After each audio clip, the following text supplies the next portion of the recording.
न्याय व्यवस्थेच्या नावाखाली मुस्कटदाबी करण्याचं काम खऱ्या अर्थानं कर्नाटक शासन करतंय आणि त्याचा प्रतिकार महाराष्ट्रातही होईल आणि कर्नाटकातले मराठी बांधवही करतील। मराठी बांधवांनी तिथं घाबरून जायचं कारण नाही। संपूर्ण राज्य तुमच्या पाठीशी त्या ठिकाणी उभे आहे आणि आम्ही सर्व लोकप्रतिनिधी मराठी माणसाच्या पाठीशी खंबीरपणे उभे। मी लोकसभेमध्ये याच्यावर हक्कभंग या ठिकाणी दाखल करणार आहे की कलेक्टरांनी गैरवापर या ठिकाणी त्यांच्या अधिकारांचा केला। खरं तर महाराष्ट्र आणि कर्नाटक हा वाद प्रशासनानं लावण्याचा प्रयत्न करतोय। कर्नाटक शासनाची ही जबाबदारी आहे की एखादा मराठी भाषिक खासदार म्हणून नव्हे, एक मराठी भाषिकाला ते तिथं जाण्यापासून कसे रोखू शकतात आणि कुठला संविधानिक अधिकार त्यांना पोचतो की अशा पद्धतीचे कारवाई करण्याचा। मी जात असताना माझ्यावर याच्यापूर्वी कर्नाटक शासनानं अशाच पद्धतीच्या नोटिसा दिल्या। माझ्यावर कोणतीही कर्नाटक राज्यामध्ये केस कसल्याही पद्धतीची नाही, प्रक्षोभक भाषण केलेल्याची नाही, न्याय व्यवस्था बिघडवलेल्याची नाही।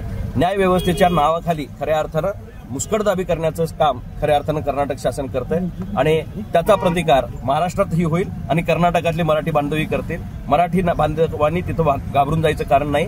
संपूर्ण राज्य तुमच्या पाठीशी त्या ठिकाणी उभे आहे आणि आम्ही सर्व लोकप्रतिनिधी मराठी माणसाच्या पाठीशी खंबीरपणे उभे। अटक करताना कलेक्टरने तिथं जी ऑर्डर काढली ही मुळातच संविधानाला धरून नाही आणि आज सुद्धा मी लोकसभेमध्ये याच्यावर हक्कभंग या ठिकाणी दाखल करणार आहे की कलेक्टरांनी गैरवापर या ठिकाणी त्यांच्या अधिकारांचा केला आणि एका लोकप्रतिनिधीला जो भारतीय लोकशाहीचा घटक आहे 545 खासदारांच्या मधला मी एक खासदार आहे आणि एका खासदारानं दुसऱ्या राज्यात न जाणं हे भारताच्या लोकशाहीला एक वेगळा दिवस या ठिकाणी जो काळा दिवस ते साजरा करतायत त्याचं कारण काय असेल तर अशा पद्धतीची दडपशाही आहे हे एकदा परत कर्नाटक शासनानं या ठिकाणी सिद्ध केलं। मुद्दा काय आता ही लढा किती चिघळणार आहे हे जर कर्नाटक शासनानं जर समजवलं नाही, लोकांना प्रक्षोभक करण्याचं काम खरं तर कर्नाटक शासन करतंय आणि या शासनाचा आम्ही निषेध करतो।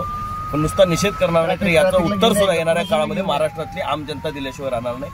तुम्ही जी गळेचोपीची भूमिका महाराष्ट्रातल्या नागरिकांच्या बाबतीत त्या ठिकाणी करताय, संयुक्त महाराष्ट्र हा पूर्वीपासून होता आणि तो होण्यासाठी परत एकदा आम्ही या ठिकाणी न्यायालयीन लढाई तर त्या ठिकाणी करूच, पण रस्त्यावरच्या लढाईला सुद्धा याच्या पुढे या ठिकाणी आम्ही कमी पडणार।